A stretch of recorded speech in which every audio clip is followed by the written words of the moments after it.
أعوذ بالله من الشيطان الرجيم بسم الله الرحمن الرحيم.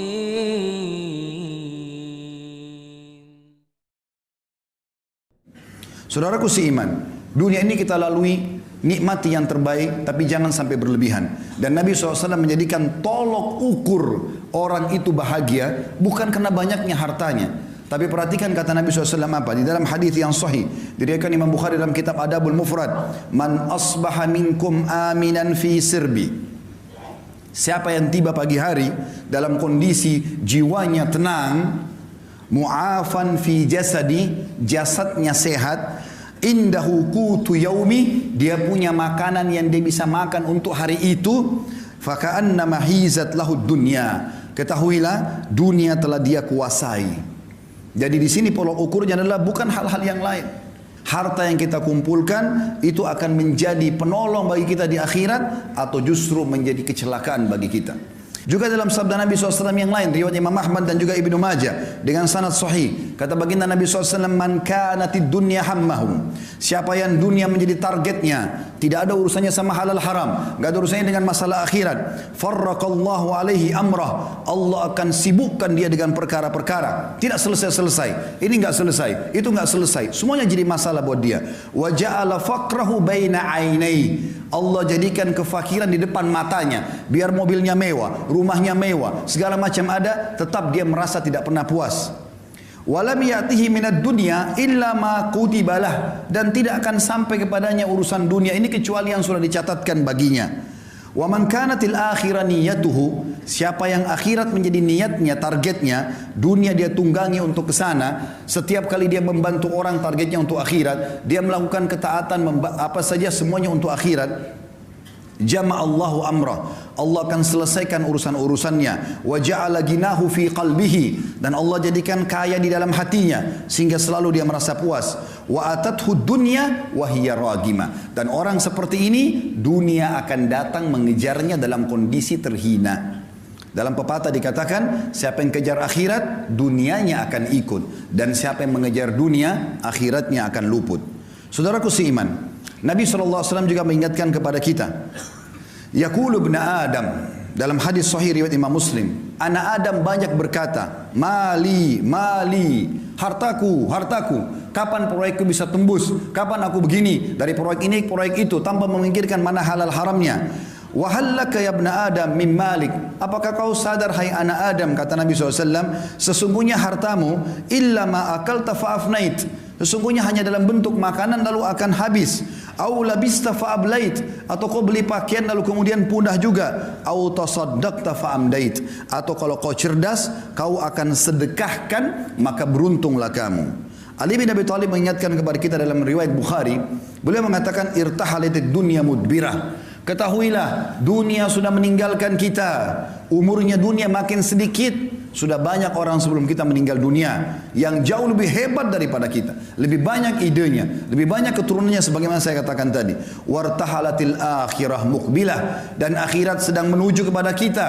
Walikulli wahidin minhuma banun, kedua wilayah ini punya anak-anak. Fakunu min abnail akhirah, jadikan diri kalian anak-anak akhirat. Wala takunu min abnaid dunya, dan jangan kalian tinggal menjadi anak-anak dunia. Fa innal yawma amalun wala hisab, karena hari ini di dunia bebas beramal tapi belum ada hisabnya. Wa gadan hisabun bila amal, tapi besok di akhirat akan ada hisab, tidak ada lagi kesempatan untuk beramal. Saudaraku seiman, di dalam hadis yang lain juga Nabi SAW mengatakan, kun fid dunya ka'annaka gharibun aw abiru sabil, jadikan dirimu di dunia ini seperti orang yang asing atau hanya sekedar lewat saja. Dalam riwayat lain, wa'udda nafsaka min ahlil kubur, dan selalu siapkan dirimu untuk menjadi penghuni kubur. Wa qala Ibnu Umar radhiyallahu anhuma, dan Abdullah bin Umar berkata dalam riwayat yang sama bersambung menanggapi hadis Nabi SAW, riwayat Bukhari, idza amsayta fala tantadhirus sabah, kalau kau tiba sore hari jangan tunggu pagi hari. Wa idza asbahta fala tantadhirul masa, kalau kau tiba pagi hari jangan tunggu sore hari. Wa khudh min sihhatika limaradik, maksimalkan masa sehatmu sebelum kamu sakit. Wa min hayatika limautik, dan selama hidupmu untuk persiapan matimu. Juga dalam hadis yang lain, kata Nabi SAW, mali walid dunya. Untuk apa saya mengejar-mengejar dunia ini berlebihan? Ma'ana wad dunya, perumpamaan aku dengan dunia, kata Nabi SAW, innama mathali wa mathalud dunya kamathali rakibin dhalla tahta syajaratin thumma raha wa tarakaha. Sesungguhnya perumpamaan aku dengan dunia ini seperti seorang musafir yang kebetulan penat, capek, lalu kemudian dia pun duduk di sebuah pohon, kemudian dia akan pergi meninggalkan tempat tersebut. Ibaratnya ini bahasa saya, kalau kita seperti lagi safar dari Jakarta ke Surabaya naik bus, maka bus-bus itu mampir di rest area, di tempat istirahat. Maka ada orang yang cerdas, dia mampir sebentar lalu kemudian dia naik bus untuk melanjutkan ke tempat tujuannya. Tapi ada orang yang konyol, dia sengaja tinggal di situ, dia tidak ikut dengan busnya, maka terbengkalailah dia gara-gara tidak ikut dengan tunggangannya. Kita sedang menuju ke akhirat. Dan dunia ini kita boleh nikmatin. Seorang muslim dibolehkan makan yang enak. Karena Allah mengatakan halalan thayyibah. Halal boleh dan thayyib berkualitas. Bahkan kita dianjurkan menggabungkan antara keduanya. Kalau kita punya kemampuan, kita boleh makan yang halal dan kita boleh juga mencari yang thayyib. Bahkan kata sebagian ulama tafsir, andai saja ada makanan halal tapi tidak thayyib, seperti ayam halal, tapi dia sudah tidak thayyib karena rusak atau bangkai, tidak boleh dimakan. Seorang muslim disuruh cari kalau buah murni semua, tidak ada sedikit pun warnanya yang berubah. Itu namanya halal. Allah SWT suruh kita nikmati. Kita boleh menikmati punya kendaraan, punya pakaian, segala macam. Nabi SAW punya 11 rumah karena beliau berpoligami. Setiap rumah punya pembantu di istri-istrinya. Setiap rumah ada untanya. Nabi SAW menikmati itu. Tapi selalu sebatas ini hanya akan dilalui, bukan sebuah target utama. Syekh Utsaimin rahimahullah mengatakan perumpamaan orang dengan dunia ini seperti dia masuk ke WC. Dia selesaikan hajatnya, kemudian dia akan keluar, tidak akan tinggal lama di sana. Teman-teman sekalian, Allah sedang menjanjikan kita sesuatu yang besar di akhirat sana.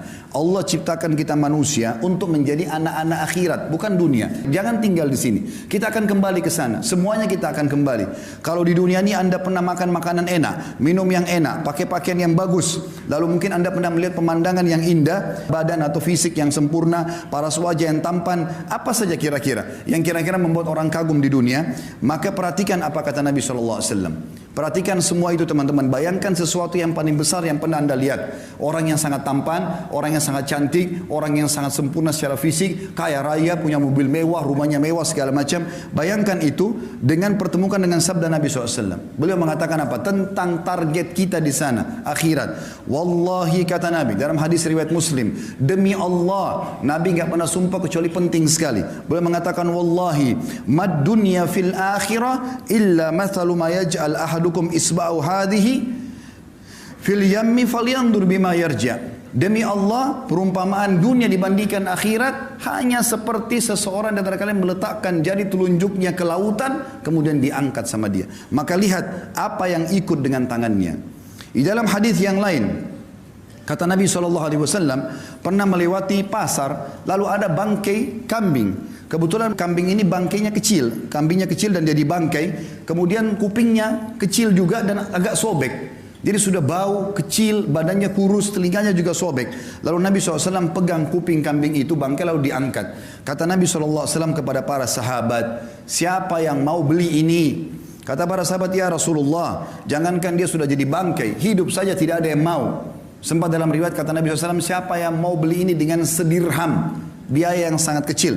Kata para sahabat, ya Rasulullah, tidak ada yang mau. Artinya jangankan dia jadi bangkai, hidup pun kalau kecil, kurus, kupingnya robek, nggak ada yang mau. Kata Nabi SAW, siapa yang mau saya kasih gratis? Kata para sahabat, sama ya Rasulullah, tidak ada yang mau. Kata Nabi SAW, perhatikan wasiat beliau ingin sampaikan kepada kita pesan ini. Fawallahi, beliau bersumpah lagi atas nama Allah, lad dunya ahwanu alallahi min hadza alaikum. Hadis sahih riwayat Tirmidzi. Ketahuilah dunia ini di sisi Allah atau apa yang Allah janjikan buat kalian di akhirat nanti, ya, lebih hina daripada bangkai ini.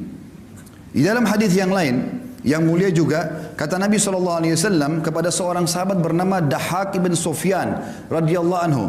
Beliau mengatakan Rasulullah SAW pernah berkata kepadaku, ya Dahhak, wahai Dahhak, ma ta'amuk, apa makananmu?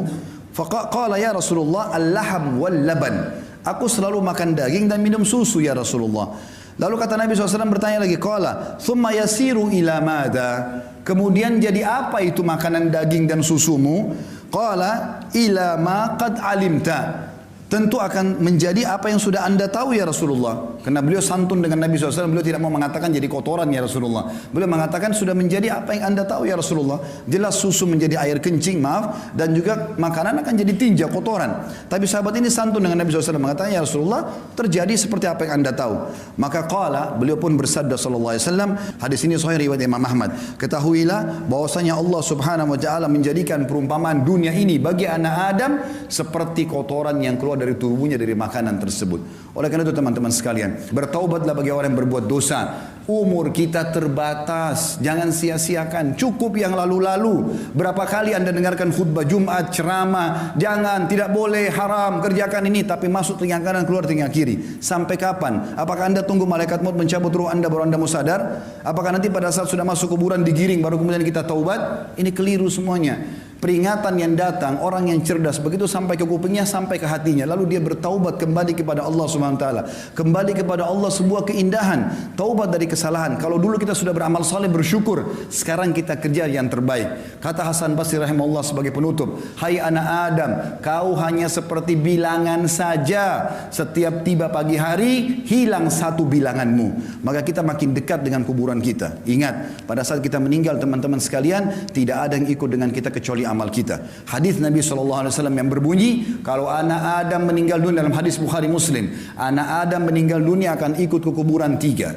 Keluarganya, hartanya, dan amalnya. Dan akan pulang dua. Hartanya dan keluarganya akan pulang.